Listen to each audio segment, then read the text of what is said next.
Welcome back, Spider Hams. I'll stop opening on magic jokes when they stop giving me so many good reasons to. We are back to help you fine folks pick a flesh and blood hero based on your Magic the Gathering deck. I received a ton of comments on the last video, which I greatly appreciate, and you should totally comment on this video, as well as like and subscribe. And you all had some great suggestions for me to choose from, including the dreaded best budget option. With that, welcome to part 2 of what flesh and blood hero is your Magic the Gathering deck. We're going to kick it off with a fan favorite and one of the most highly requested Magic archetypes in Boomer Jund. And while there are a few different heroes that could fit this bill, I think the best choice has to be Florian, Rotwood Harbinger. Jund is the quintessential good stuff deck, capable of aggression, interaction, disruption, and late-game incremental value. And this mid-range playstyle is precisely what Florian is all about. Florian is a rune blade with the Earth talent, giving him access to some of the best armor in the game, as well as powerful disruptive attacks, solid defensive options, and split damage in the form of rune chants to provide you a bit of evasion. His hero ability, as well as the Earth cards themselves, want you to banish other Earth cards, typically via the Decompose mechanic. Once 4 Earth cards are banished, your other Earth attacks will be more powerful. Once you get to 8 banished Earth cards, Florian's hero ability goes online, and you basically get access to a permanent doubling season, giving you 2 tokens anytime you would create 1. And Florian has ways to make rune chants, as well as might tokens, which buff your next attacks, and embodiments of Earth, which buff your blocking cards. So you play a slightly anemic early game, but once you're online, you're able to block your opponent's attacks and send brutal 1 and 2 card hands. If you can't afford to play it slow in the early game, you'll have a bit of access to more aggressive options that can pressure the opponent, but Florian really shines when he can grind out his opponent in the mid to late game. If you love setting up long games to maximize the value of every turn, Florian may be for you.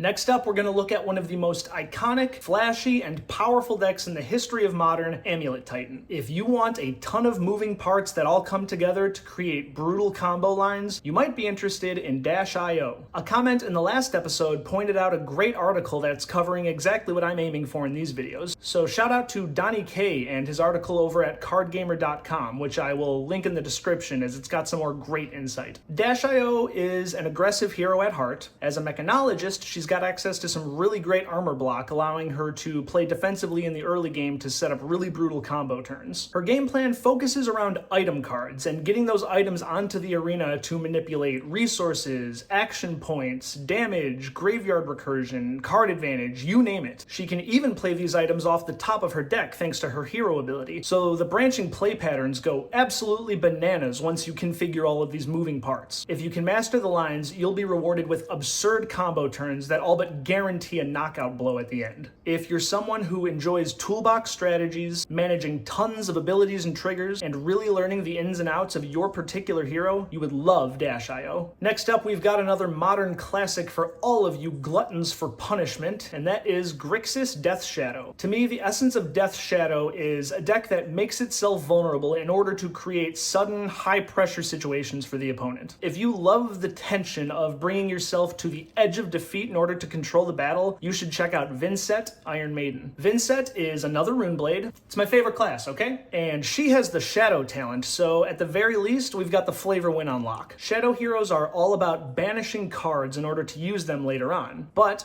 as is often the case in dealing with demons, they accrue blood debt that will slowly drain their life as long as they stay in that banished zone. Shadow rune blades, however, have access to rune gate cards, which can be played from the banished zone so long as you have the requisite number of rune chant tokens. So Vynsett is looking to banish, from hand or otherwise, rune gate cards and create rune chants to open the gate and send these powerful attacks. These attacks carry with them a unique form of evasion to achieve their effects. Instead of these attacks having to hit the opponent, the only condition is your opponent losing life at all throughout the combat chain. This includes damage from other attacks, as well as arcane damage from rune chant tokens, making it very difficult to fully prevent the effects of the rune gate attacks. Add in a few more pieces of disruption and value, and you've got an aggressive tempo machine, as well as one of the coolest looking heroes in the whole damn game. If you love playing from behind only to turn the tables on your opponent with a sudden and frankly horrifying combination of offense and disruption, you would love Vynsett.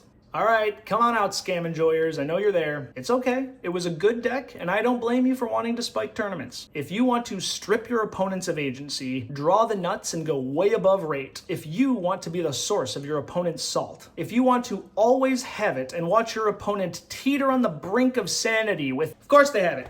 They always have it.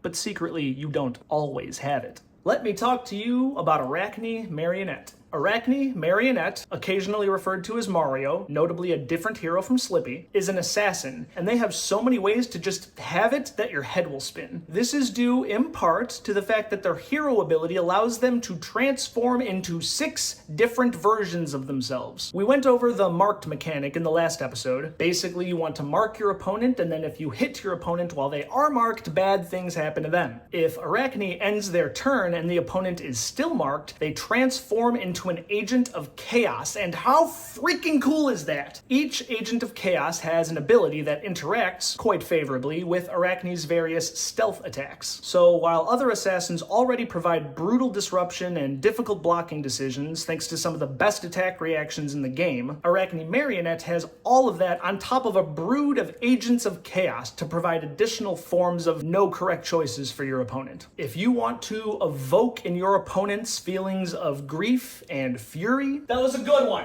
Come on, that was a good joke. Shut up, I'm keeping it. You should heavily consider Arachne Marionette. I wanted to save this one for last because not only is it one of the most requested archetypes, but I fear I might ramble a little bit because I have some opinions. People are asking about a competitively viable budget deck. The first place most folks go to when thinking about a budget deck is Burn. Burn is like the greatest my first real deck of all time because it's affordable, it's powerful, and it's a relatively straightforward strategy that lets newer players feel like they have a shot while also rewarding mastery for players who want to get a little bit more out of their shocks and prowess triggers. Before I get into it, I have to give 2 honorable mentions in the form of Phi, Rising Rebellion, and Syndra, Drakai of Retribution. From a playstyle perspective, either of these heroes would be a great choice. They're linear aggro decks with generally straightforward turns, but each of them has a fatal flaw that, for me at least, removes them from contention for most viable, best budget deck. For Syndra, that issue comes with the budget part. The fact of the matter is, Flick Knives and Mask of Momentum are massive power spikes for the deck, and playing without them is playing the deck suboptimally. You can get away with replacing Dragon Scalar Flight Path and Blood Spattered Vest without feeling it too much, but Syndra without those key arms and headpiece is just not close to her full potential. Phi's issues are, while different, still deal breakers for me. Firstly, his equipment, while cheaper than Syndra's, is still gonna run you a bit of a bill. What's more, Phi had a big competitive run a few years ago, and so he's sitting very high on the Living Legend leaderboard. If he becomes a meta player again, he's going to ascend to LL status very quickly. To that point, however, and I hate to dog on him, Phi isn't very good right now. In the grand scheme of things, we're talking about relatively thin margins here, and you could find success with Phi at a local Nats qualifier or ProQuest, but I've been in this position before, where I'm so excited to dive headfirst into a competitive card game, but I have budgetary restrictions, so I buy all the way into a tier 2.5 deck and quickly realize that I just want to be playing one of the agreed upon good decks of the format. You may not feel the same way, and if you're okay with playing something that's below the top tier of decks, Phi could be a great choice for you. But if you want your budget to be put towards the highest potential skill ceiling when building your first deck, I think I have a better option for you. Flesh and Blood has a deck that is nearly a perfect analog to everyone's ideal vision of budget burn. There is a bit of a caveat here in that the deck is not particularly new player friendly. In fact, it's really quite hard to play, but I love this hero so much, and so without stalling anymore, I'm gonna sell you on Acilio Constella Intelligence. I truly believe Acilio is the best budget deck in Flesh and Blood, and is tournament viable, but he's not for the faint of heart. Acilio is a lightning wizard, meaning he gets access to fast and aggressive physical attacks, as well as powerful arcane spells. His hero ability simply reads, once per turn, discard an instant card, draw a card. Simple enough, right? I'm not going to pretend to be the Acilio expert. In fact, that is Yuto. He is a genius. He won his national championships on Acilio, and if you want to really learn how to play this hero, you should go watch his channel. I'll link it in the description. At his core, Acilio very much looks to play varying degrees of combo turns. This is going to revolve around playing sigils, instant speed auras that have effects when they leave the arena, and attacks that interact with these sigils and other instants in various ways. By manipulating action points with Embodiment of Lightning, or Lightning Greaves if you're going for the full Wombo combo, Acilio can string together chains of lightning attack and instant cards, which will power up his staff, Volzar the Lightning Rod. Volzar has the amp keyword, so once per turn you can activate the staff to increase the power of your next arcane spell equal to the number of lightning cards you've played that turn. Have I lost you yet? I promise Yuto explains it better. So why am I recommending Acilio?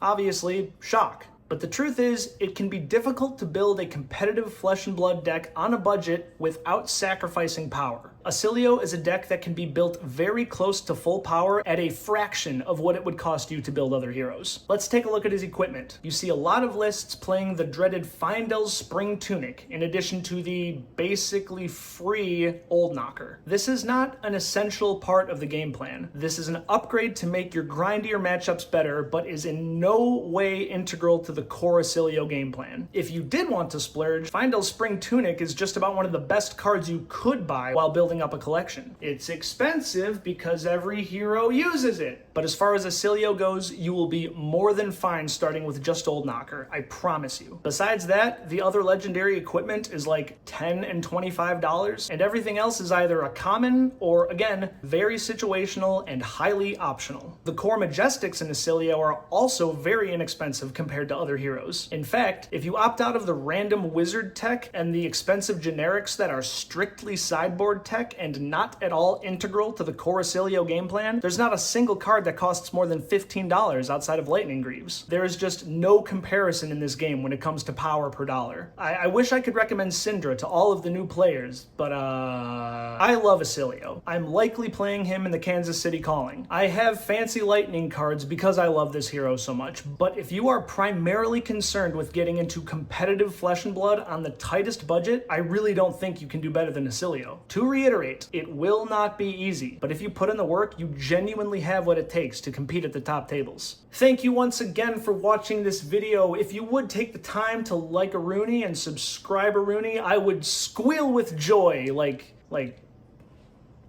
Peter Porker. Comment below with more of your favorite Magic decks because I still have so many Flesh and Blood heroes to go through. I think a Living Legend episode might be in order, considering that format's been getting a little more attention lately. Anyways, until next time, have a great day.